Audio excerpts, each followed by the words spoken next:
Bonjour, ici Daniel Dargy. Aujourd'hui, on va parler du thème de l'Afrique missionnaire au centre du Québec, au Canada. Donc, et pour ce faire, je reçois aujourd'hui Freddy Kiombo, qui est prêtre missionnaire d'Afrique. Bonjour. Bonjour Daniel. Bonjour. Merci de nous recevoir pour nous parler un petit peu plus du Centre Africa. Oui. Alors, avant de commencer à nous parler du Centre Africa, est-ce que tu peux nous parler un petit peu de ton parcours, comment tu es arrivé ici? Voilà. Je commence par ma formation en tant que missionnaire. OK, oui. J'ai fait la première partie de ma formation, donc la philosophie, au Congo, à Bukavu. Et ensuite, je suis allé en Zambie pour l'expérience spirituelle, ce qu'on appelle les noviciats. Pour être prêtre. Non, avant ça. Avant ça. C'est toujours dans la formation pour voir si je veux devenir missionnaire. OK, là, tu étais jeune dans ce temps-là. Très jeune. OK. Et ensuite, je suis allé au Mali pour mon stage pastoral. Vivre avec les missionnaires d'Afrique, voir si c'est la vocation qui me convient et continuer. Après cela, j'ai fait ma demande pour la formation en théologie.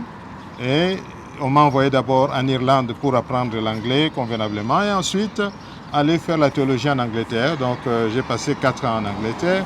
Ensuite, j'ai été nommé au Mali pour maintenant le travail. J'ai fait une quinzaine d'années. Après cela, je suis allé en France pour une formation en journalisme. OK. J'ai fait divers stages en France. Et après cela, on m'a demandé d'être rédacteur en chef d'un bulletin, d'un journal à Bukavu, chez moi au Congo. Un journal religieux? Non, c'est un journal. Il y avait un mélange de tout. C'était la sensibilisation des populations sur leur situation sociale, leur situation religieuse, un journal d'expression en fait. Donc, ça veut dire qu'être prêtre, ça ne veut pas simplement dire faire des prières et des messes. Non, Tu non. as quand même un gros parcours Comme de voyage. Comme Jésus, nous sommes au cœur de la société. Nous ressentons ce que la société ressent. Nous essayons de l'analyser et nous demandons aux chrétiens d'agir pour rencontrer ce royaume des cieux déjà ici sur terre. OK, c'est bien. N'est-ce pas? Puis là, finalement... Alors finalement, après cela, la société m'a demandé d'aller diriger la revue de la société qui était à Rome. Enfin, j'étais rédacteur en chef de la revue de la société à Rome. Et après ce service, mes supérieurs m'ont demandé de venir prêter main forte ici à Montréal, au Centre Africa. C'est là où je suis maintenant. Je suis arrivé le 29 septembre de l'année passée. Donc, le Centre Africa, c'est ni plus ni moins un centre communautaire africain au Québec. Comment ça fonctionne? C'est-à-dire que nous, les missionnaires d'Afrique, d'abord, nous avons été créés en Algérie, dans plein pays musulmans. Et donc, dès le début, nous avons une ouverture vers les autres religions. Mais ça, à l'origine, en Algérie, c'était des Belges, quoi. Et non, des Français. Des Français. Celui qui nous a créés, c'était un Français. Un Français. Mais il a recruté partout en Europe. Okay. Il a recruté même au Canada. Ah oui. Donc, il y a beaucoup de missionnaires canadiens qui ont été formés en Algérie. Et là, maintenant, c'est comme le retour de l'ascenseur. C'est vous qui venez au Québec. C'est maintenant nous qui venons. C'est le temps des héritiers. C'est le temps des héritiers. Nous venons un peu aussi. C'est la mission. Partout, c'est la mission, oui. Prêter main forte. OK. Puis là, ce centre africain, c'est un centre ouvert à tous. Il n'y a pas que des chrétiens, il y a des musulmans, il y a des gens qui se déclarent ne pas avoir de religion. Il y a tout ce monde qui vient ici. C'est un centre communautaire, mais dirigé par les missionnaires d'Afrique. Puis vous organisez quoi au Centre Africa? Des événements? Vous prêtez vos locaux à des gens? Comment ça fonctionne? Y a-t-il des sessions de ressourcement spirituel, l'accompagnement spirituel? C'est quoi qu'il y a ici au Centre Africa? Je pense que je dois commencer par celui qui a eu l'idée de créer. Ouais, d'après ce qu'on m'a dit, c'est le père Jean-Marie Tardif qui est à Sherbrooke aujourd'hui. OK. Au retour ici, il voulait créer un lieu où les Africains se rencontreraient de divers coins d'Afrique. Parce que les Africains, ce n'est pas un seul peuple, c'est plusieurs peuples. Alors il a créé ce centre-là pour les accueillir et tout ça. Et très vite, il y a eu des besoins. Par exemple, quand quelqu'un arrive ici, il est perdu, il ne sait pas où demander quoi. Alors le centre a servi d'orienter ces gens-là pour qu'ils retombent sur leurs pieds et qu'ils contribuent à la société québécoise aussi. C'est un centre qui est devenu un centre de rencontres entre les Africains, les Québécois et les autres peuples qui vivent à Montréal. Donc c'est un lieu de vivre ensemble en fait. Okay. C'est ça. Alors c'est un centre qui reste ouvert à tout ce monde-là. Et voilà, la preuve c'est que toi tu y es aujourd'hui. Ouais, ben moi, je l'ai connu, ça fait déjà pratiquement 20 ans. Ça Oui. fait très longtemps. Puis Ouais. récemment, ben, je suis revenu pour des invitations que j'ai reçues et j'ai redécouvert le Centre Africa. Et c'est pour ça aujourd'hui que je voulais en parler. Et le 27, tu as été ici, tu as exposé quelque chose. C'est-à-dire que tu as accueilli les Africains qui sont venus ici et eux aussi t'ont accueilli. Hein. Donc c'est un peu la philosophie de notre centre, un lieu d'hospitalité solidaire où nous nous accueillons les uns les autres parce que nous sommes sur la terre ensemble. D'ailleurs, j'ai connu beaucoup de gens durant ces expositions-là Oui. ou ces événements-là, parce que même avec toi, à l'occasion, on s'appelle dans la semaine, puis Voilà. tu viens à des événements que moi j'organise ou que je participe. C'est cela. Et toi, tu fais la même chose. Et les gens apprennent à fraterniser, à s'entraider, peu importe la religion, et aussi des fois de ressourcer ou d'aller plus profondeur dans Exactement. dans leur cheminement. Et comme missionnaire ici, nous avons une fois le mois, le quatrième dimanche du mois, nous organisons une messe hein, Ah, OK. pour cette population chrétienne qui en a besoin, qui trouve qu'il peut venir au centre et s'exprimer. On n'est pas très nombreux, mais c'est déjà ça. Hein, c'est-à-dire que nous offrons quelque chose que nous avons aussi. Voilà. Il faut faire attention parce qu'avec la vidéo, peut-être que vous allez être plus nombreux finalement. C'est possible, oui. Tout le monde est bienvenu au centre. C'est sur la rue Saint-Hubert? Rue Saint-Hubert, au numéro 1640. OK. Hein, et les portes sont ouvertes à tout moment. Il suffit de pousser la porte du centre africain. OK. À partir de 10 heures habituellement, nous sommes là. Même si tu viens juste pour bavarder, nous t'accueillons. Tu viens pour demander un renseignement, nous donnons les renseignements si nous l'avons. Tu viens te reposer parce que tu as beaucoup marché dans la ville et tu aimerais quand même te reposer un peu. Nous sommes là.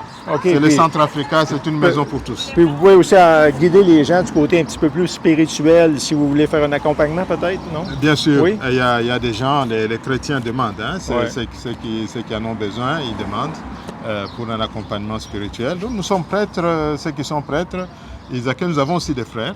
Mais les prêtres sont là, quand quelqu'un a besoin, ils viennent, ils parlent. Parce qu'ici, j'ai rencontré des expositions, beaucoup des gens d'Afrique, bien sûr, oui. mais aussi, bien sûr, des Québécois, des Canadiens, des gens des autres pays, de la France, de l'Asie. On voit toutes sortes de gens ici aux événements. On voit toutes sortes de gens. Aujourd'hui, par exemple, il y a un groupe essentiellement des Nigériens okay. qui ont voulu exposer un peu leurs produits. Voilà, donc ils vont passer la journée ici avec nous. Et là, tu rencontres des gens, peut-être il n'y a même pas de chrétiens là-dedans, mais ils se sentent chez eux au centre africain. Ils savent que ce sont les missionnaires d'Afrique qui sont là, mais ils viennent, c'est chez eux. C'est bien, voilà. c'est bien. Oui. Si tu le permets, je vais te demander si tu veux nous montrer un peu, on ne va pas rentrer dans les détails, mais un peu ton environnement de vie et, premièrement, l'événement d'aujourd'hui. Oui, bien sûr. Nous le présenter, comment ça fonctionne, et puis aussi ton milieu de travail. Alors, ça va, je t'invite à me suivre. On va entrer par la petite porte. OK, je te suis. Merci. Merci, allez, on y.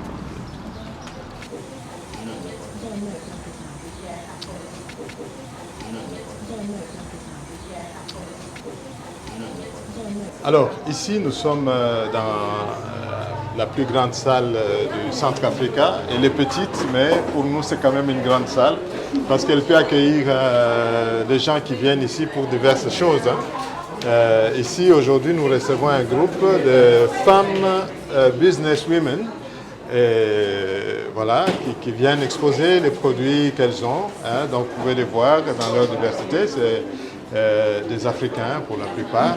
Et qui viennent proposer leurs produits aux personnes qui aimeraient les acheter. Elles ont fait leur propre publicité. Et nous ont juste demandé de leur louer la salle, prêter la salle pour cette journée entière. Voilà.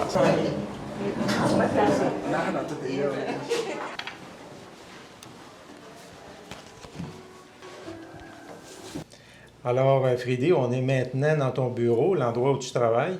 Oui, c'est un des espaces de travail parce que le travail se fait en fait en dehors du bureau. Mais ici, c'est le lieu de conception où l'on met les idées en place. Voilà. Parce que tu as une vie comme tout le monde. Là. Tu reçois des courriels aujourd'hui. Là, Exactement, c'est ça. On reçoit des courriels ou bien des demandes. Par exemple, il y a des jeunes qui aimeraient parler sur un thème et qui demandent des idées. Alors, il faut écrire aussi et leur envoyer un peu les grandes lignes. Parce que dans le domaine où nous sommes, ils nous considèrent comme les spécialistes de ce domaine religieux. C'est ça. Alors, ils nous consultent même de loin. Le monde est devenu un village planétaire, en fait. Ben oui, exactement. C'est ça. Puis là, moi, je veux juste te demander, je vois ici, alentour, plein de statues. D'où ça vient? C'est quoi ça, ces statues-là? Ces statues viennent de pays d'Africains. Il y a des statues qui viennent de la Tanzanie, d'autres pays. Mais ici, surtout, c'est des statues qui viennent du Malawi. Parce qu'au Malawi, il y a un de nos confrères, le père Claude Boucher, qui avait commencé un centre, le Kongoni Center, où il aide aussi les artistes malawites à promouvoir leur art. Alors, ils font de très belles choses que nous exploitons ici un peu. Nous les montrons aux gens qui viennent. Derrière vous, il y a 2 masques. Ben oui, je vois ça, ces masques-là. C'est assez impressionnant, on regarde ça. C'est des masques de cérémonie au Malawi. Ils appellent ça Gulewankulu. Je ne connais pas la culture du Malawi, mais c'est des masques, tout ça. À certaines périodes de la vie du village, il y a toujours un moment où les masques doivent sortir. Comme des fêtes. Voilà, comme des fêtes ou des célébrations, ou pour appeler la manne des ancêtres, quoi, pour qu'ils viennent les aider. Voilà, alors on leur offre une danse avec des masques. Parce que vous, ce que je trouve beau, c'est les pères blancs, c'est les missionnaires d'Afrique? Les missionnaires d'Afrique. Nous sommes les missionnaires d'Afrique, surnommés les pères blancs à cause de notre habit, la gandoura, qui est en fait un habit traditionnel de l'Algérie, où on a été fondé. Les Algériens, pour avoir un peu d'aisance pendant les temps où il fait très chaud, le blanc refoule un peu la chaleur dans ce sens-là. Alors, ils portent une gandoura. Et nous, les cardinals, nous avaient recommandé de nous habiller comme les personnes du milieu. Alors, on a adopté leur gandoura, mais la spécificité, c'est que nous avions notre rosaire, un grand rosaire qu'on portait au cou, qui montrait que ce sont des missionnaires. Ce que je trouve beau dans votre mission, c'est que tout l'esprit qui dégage de ça, c'est que vous n'avez pas été là pour imposer votre culture, pour imposer votre façon de faire. Oui, vous êtes missionnaire, évangéliste, vous proclamez Dieu et Jésus-Christ, mais vous vous intéressez aux gens, à leur culture, puis vous vous imprégnez aussi de ça, d'une certaine façon. Je pense que notre fondateur s'est basé plus sur les témoignages qu'on donne là où on vit. Les témoignages de la charité, n'est-ce pas? S'occuper des gens tels qu'ils sont, dans leur culture, s'occuper d'eux, leur montrer l'amour de Dieu en nous occupant d'eux. La préoccupation n'était pas le prosélytisme, n'est-ce pas? Mais ces gens, en nous voyant vivre, ils savent qu'à telle heure, les pères se rassemblent, ils sont en train de dire des choses là-bas. Ils chantent, ils prient, ils savent ça. Ils peuvent poser la question, c'est quoi ce que vous faites? Nous, on disait la messe, on faisait les bréviaires, on faisait ceci, cela. Et puis, ils voient qu'on ne s'occupe pas seulement des gens qui viennent à la messe avec nous, mais on s'occupe de tout le monde. Il y avait un orphelinat en Algérie au début, des jeunes Européens, des jeunes Canadiens, des jeunes de partout que le cardinal avait recrutés pour dire, voilà, ceux qui veulent faire l'aventure missionnaire avec moi qui viennent. Ils sont allés. Et ils se sont occupés des enfants d'Algérie, n'est-ce pas? Ils leur ont montré l'amour. Et eux, quand on leur demandait, mais pourquoi vous faites ça pour nous? Exactement. Ils disent, c'est parce que nous croyons en Jésus, en sa parole, aux évangiles, ce qu'ils nous ont dit, voilà. Mais ils ne demandent pas à ces gens-là de changer de vocation. C'est pourquoi dans notre charisme, à nous les missionnaires d'Afrique, il y a cette partie de dialogue interreligieux et dialogue de culture. Ça, c'est important pour nous, très important.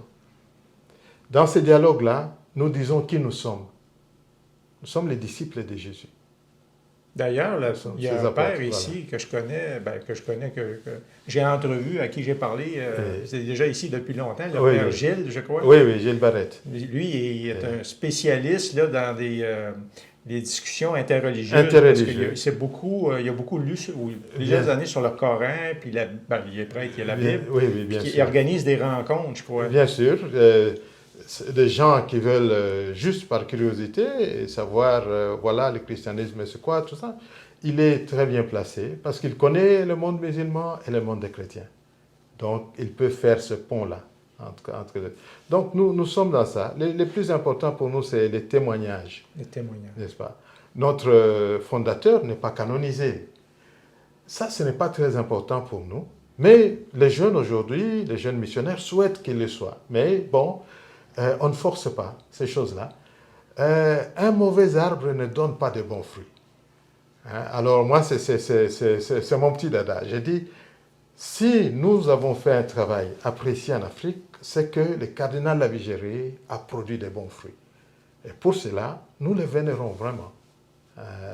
Nous en parlons avec beaucoup de fierté. Ah, c'est bien. Puis si tu as un message pour conclure, là, un message à donner à la population, toi qui es maintenant responsable du Centre Africa à Montréal, un peu porte-parole là, de l'Afrique là, au Centre Africa pour le Québec, pour le Canada, qu'est-ce que tu aurais à dire? Je prends ma posture de missionnaire, n'est-ce pas, et d'Africain, d'humain, d'un être humain sur cette planète. Moi, mon message serait surtout axé sur l'aspect interculturel, OK. n'est-ce pas, que je la distingue de la multiculturalité. Hein? Le Québec, le Canada, c'est un milieu multiculturel. Il y a plusieurs cultures. Mais il y a moyen de vivre côte à côte sans se côtoyer. Hein? C'est-à-dire que sans se voir, sans se parler. Mais l'interculturel, lui, nous demande de respecter la culture, d'aller vers l'autre, d'en apprendre sur sa culture, de la respecter, n'est-ce pas, de l'apprécier aussi, et de vivre ensemble, sans regarder nécessairement la provenance culturelle. Parce qu'à la base de tout, moi, chrétien, croyant, humain, je me dis que, voilà, les textes de nos Écritures, que ce soit des musulmans, on est à l'image et à la ressemblance de Dieu. Exactement. Alors, la couleur de la peau, la provenance et tout ça, nous n'y pouvons rien. Parce que je n'ai pas choisi où je suis né, tu n'as pas choisi où tu es né, et ainsi de suite. Tu n'as pas choisi ta culture, tu es tombé dedans, et moi pareillement, n'est-ce pas? Alors, fractionner la société à cause des différences des lieux de naissance, des différences géographiques et tout ça, ça n'a aucun sens, n'est-ce pas? Dans ce sens-là, j'invite les gens à aller un peu plus vers l'interculturel, prendre plaisir à découvrir la culture de l'autre, à faire connaître aussi sa culture, à partager nos richesses réciproques. Nous en avons. Chacun a une richesse à partager, n'est-ce pas? Moi, j'ai vécu pendant longtemps, j'ai quitté chez moi à 23 ans. Hein, j'en ai aujourd'hui presque 62. Et la plupart de ma vie, je l'ai passée à l'extérieur de chez moi, n'est-ce pas? Rien que pour survivre, je devais apprendre à aimer les cultures des autres. Tu t'es adapté. Je me Tu suis as adapté. respecté les autres. Je me suis intégré, en fait. Je me suis adapté. J'ai partagé aussi ma culture, n'est-ce pas? Quand les gens me voient, ils savent que je viens de l'ex-Zaïre du Congo. Hein, ils savent. Et certains qui ont une bonne mémoire peuvent dire même de quel peuple je viens au Congo. Okay. Hein, c'est ça, l'interculturalité, c'est, pour moi, je pense que j'inviterai tout le monde à cela. Parce que nous sommes embourbés dans beaucoup de choses très négatives, n'est-ce pas? Les racismes, l'exploitation, beaucoup de choses. Même à l'intérieur des pays, hein, ici au Québec, on peut dire, ah, les Québécois et les autres en Belgique, c'est des Wallons, des Flamands au Congo, c'est les Louba, les tout. Alors, nous nous sommes embourbés dans beaucoup de choses qui n'ont aucun sens. Mais nous nous déclarons souvent croyants, hein, ceux qui le disent, même les athées, Mais arrivé à un certain moment, nous tombons dans l'irrationnel. Nous sommes tous des humains, nous respirons le même air de la planète et nous sommes tous soumis aux mêmes aléas. C'est ça. Voilà. Nous avons tous, pour bâtir un monde où il y a une paix, une entente des peuples, n'est-ce pas? Pour bâtir ce monde-là, revenons à la sagesse de ce que nous apprend notre existence même sur la Terre. Très beau Voilà. message. Merci beaucoup. Merci. Un message d'accueil, un message de partage, de C'est fraternité, d'entraide. Et les Centrafricains essaient de vivre ça. Nous essayons de vivre ça. Hein, au milieu de Montréal, au milieu du Québec, du Canada. Nous essayons de vivre ça. Donc cet accueil réciproque. C'est pourquoi notre devise, c'est que nous sommes un lieu d'hospitalité solidaire. Hein? C'est le Père Serge qui a sorti ces petits concepts, dans ce sens que nous nous accueillons les uns les autres. N'est-ce pas? Quand je suis dehors, je vois un Québécois qui passe, qui regarde notre pancarte au Centrafrica, je l'invite. Tu l'interpelles? Je l'interpelle, je dis, monsieur, si vous avez le temps, venez voir à l'intérieur, voilà. Si nous avons, chaque jour à 15h30, nous prenons un thé comme équipe du Centrafrica. Ah ouais? OK. Et quand quelqu'un passe, nous l'invitons à prendre le thé avec nous. Et s'il a des questions à nous poser, il nous pose. Nous ne sommes pas ici pour discriminer ou quoi, non, pour accueillir. Hein.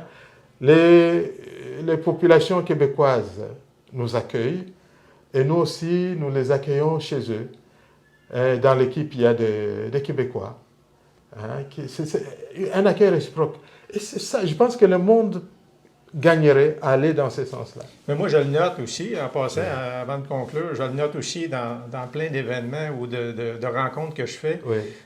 Les gens ont de plus en plus soif d'une amitié sincère, d'une rencontre, des échanges, pas juste sur des réseaux sociaux à dire des likes ou des choses comme ça. Ils ont vraiment besoin d'un contact et puis d'échanger, de se faire des amis, de rester en contact. Exactement. Puis le Centrafrica fait très bien ce travail. Très bien, oui. Nous favorisons la rencontre, les réseautages et beaucoup de choses. C'est que nous encourageons les gens à créer même les événements. Hein. Votre domaine, c'est l'architecture, vous êtes aussi un chrétien debout, comme on dirait. Vous pouvez offrir aux gens à comprendre comment ça fonctionne, l'entrepreneuriat, la construction. C'est pas juste ici, on parle pas juste de prière puis de spiritualité, on parle de notre... Moi, dans mon métier, dans la construction, dans l'ingénierie, d'autres, ça va être dans des cosmétiques, d'autres, ça va être dans les vêtements, d'autres, ça va être dans la sculpture, n'importe quoi. Les domaines où vous vous exprimez le mieux, vous les partagez avec les autres. Hein, n'est-ce pas? Si c'est un sculpteur qui veut qu'on organise un événement autour de cela, nous organisons un café rencontre. Et ça, c'est des moments que j'aime beaucoup parce que, voilà, c'est très simple. Nous sommes tous autour de celui qui vient nous parler de quelque chose. Nous posons des questions et nous prenons un thé ou un café ensemble. On partage un peu de biscuits. Chacun amène ce qu'il aimerait partager avec les autres. Et c'est très convivial. Et on en sort avec quelque chose de nouveau, toujours. Puis après, on ferait plein de contacts. L'autre jour, lors d'un événement encore, avant de terminer, j'ai écouté une conférence avec une docteure en énergie renouvelable sur les technologies d'énergie solaire en Afrique. Ici, dans le Centrafrica, il donnait cette conférence-là. J'ai trouvé ça super intéressant. Et une Québécoise qui a passé plus de 20 ans dans les pays africains. Aussi. Et qui est aussi venue partager son expérience. Exact. Elle en connaît peut-être un peu plus que certains Africains qui sont ici depuis longtemps. C'est ça. Donc, elle vaut la peine d'être écoutée, celle-là aussi.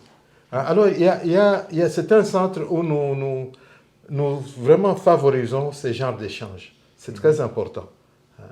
Et j'encourage aussi les jeunes Québécois, qu'ils soient d'origine africaine, d'origine asiatique, d'origine quoi, mais des Québécois qui sont ici, d'aller faire un peu un tour dans le monde, pas seulement dans les pays où il y a des grands buildings et tout ça, d'aller même dans certains pays d'Afrique où il y a la pauvreté, et peut-être sur place poser la question, mais pourquoi il y a tant de pauvreté ici? Puis toi, tu pourrais... Pourquoi il y a des guerres? Puis ici, vous pouvez les guider parce que vous connaissez Ici, bien on peut les l'Afrique. guider, on peut les guider. Où aller, comment le faire, puis même Exactement. leur donner des contacts. Mais bien sûr, ça, on peut le faire. Parce que, au moins, en tant que missionnaire d'Afrique, nous sommes dans beaucoup de coins. Et moi, j'ai accueilli des gens, parfois, et je les mettais chez l'habitant. Hein, chez un ami qui était là, ou une famille qui m'aimait bien, qui me respectait. Je dis, il y a un visiteur, est-ce que vous pouvez le prendre en charge, lui montrer la ville, lui parler de vos coutumes et tout ça? Il le faisait. Mais quand ces jeunes repartaient, ils étaient toujours heureux et très enrichis. Voilà. C'est une aventure à faire. Hein. Moi, je pense que... Dernièrement, on a eu une dame, Jocelyne Martin, qui est venue nous exposer un peu ce qu'elle fait en Tanzanie, avec un petit groupe de bénévoles qui cotisent leur argent, qui vont donner un peu de bonheur à des jeunes en Tanzanie. Elles ont fait un internat qui recueille les albinos, les amélaniques, n'est-ce pas? Parce que c'est une population menacée, c'est un groupe qui est menacé. Parce que les gens ont des imaginations, ils leur attribuent des pouvoirs magiques et des choses comme ça, et parfois on les tue pour ça. Ah ouais. Alors, elle, avec un groupe d'amis qui vont de temps en temps là-bas, Jocelyne est riche de cette expérience, n'est-ce pas? Et moi, je crois que les jeunes ou les adultes qui aimeraient faire un tour là-bas pour apprendre, s'enrichir un peu plus, ils devraient le faire.